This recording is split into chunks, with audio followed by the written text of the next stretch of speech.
O último tipo de elemento de design que a gente tem é se a gente vai construir uma cache unificada ou uma cache dividida. Então, se tornou bem comum a gente estar dividindo as caches, dado que a gente tem dois diferentes tipos de informações que a gente acessa na memória principal. Então, a gente falou já algumas aulas de arquitetura de von Neumann, a gente vai estar armazenando uma quantidade de bytes, e esse byte ele vai ter duas representações. Esses bytes vão representar ou instruções ou dados. E aí, por causa dessa divisão de informação, a gente costuma ter uma divisão na cache. A gente vai ter uma cache somente para armazenar instruções, que a gente chama de iCache, tá? Coloca esse na frente, que é de instrução, e vai ter uma cache somente para armazenar dados, que seria essa dcache. Então, fazendo essa divisão, isso aí ele acaba melhorando e facilitando a implementação do design do processador. A gente viu que existem várias etapas para a gente executar uma instrução. Então, a primeira etapa que a gente faz para executar uma instrução é buscar ela na memória de instruções, né? Buscar ela na memória principal. E aí, depois a gente busca ela, salva no registrador do processador, e a gente começa a execução desse programa. E aí, se a gente precisar ler essa memória de dados, em uma outra etapa, a gente vai acessar novamente essa memória. Então, tendo caches divididas, isso vai facilitar essa implementação. A cache de instrução sempre vai ser utilizada nessa primeira etapa.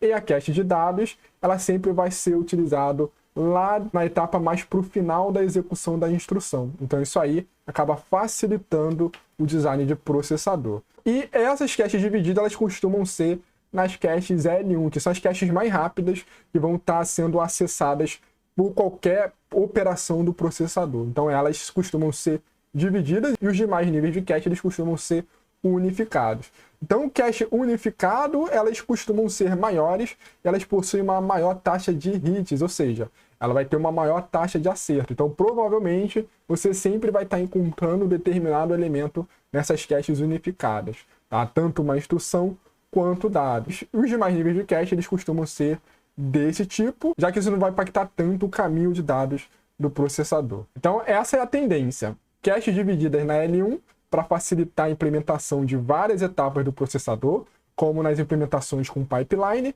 e caches unificadas vão ser nos níveis mais altos. Vantagem da cache dividida é que ela vai eliminar a contenção entre a unidade de busca e decodificação e a unidade de execução. A gente vai ter cache separado, isso vai facilitar principalmente quando a gente tem a implementação do conjunto de dados seguindo a abordagem de pipeline. A gente vai ver futuramente como que é essa implementação do pipeline. Então agora a gente vai estar vendo alguns exemplos de como é internamente num processador para a gente ver como é que são as organizações de cache. Então aqui a gente vai ter uma estrutura do Pentium 4. Então repare aqui que vamos ter várias unidades lógica e aritmética, né? Várias ALUs. A gente vai ter aqui ó, uma unidade somente para fazer operações de load e store. A gente vai ter aqui uma unidade somente para fazer operações de lógica aritmética com valores de inteiros, que inteiros simples, né? Na verdade, vamos ter duas unidades da ALU para inteiros. Vamos ter aqui uma unidade da ALU para trabalhar com números complexos. Aqui, mais ao lado, a gente vai ter também unidades para trabalhar com números de ponto flutuante, como a gente viu nas aulas anteriores.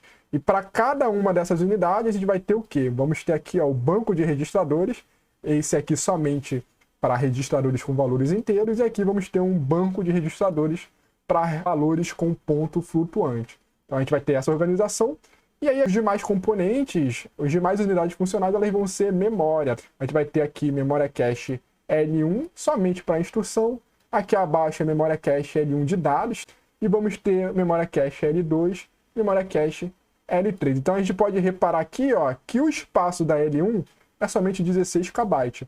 Aí aqui na L2 a gente já tem 512 KB e na L3 já temos 1 MB. Então a gente vê que sempre vai aumentando a capacidade de armazenamento.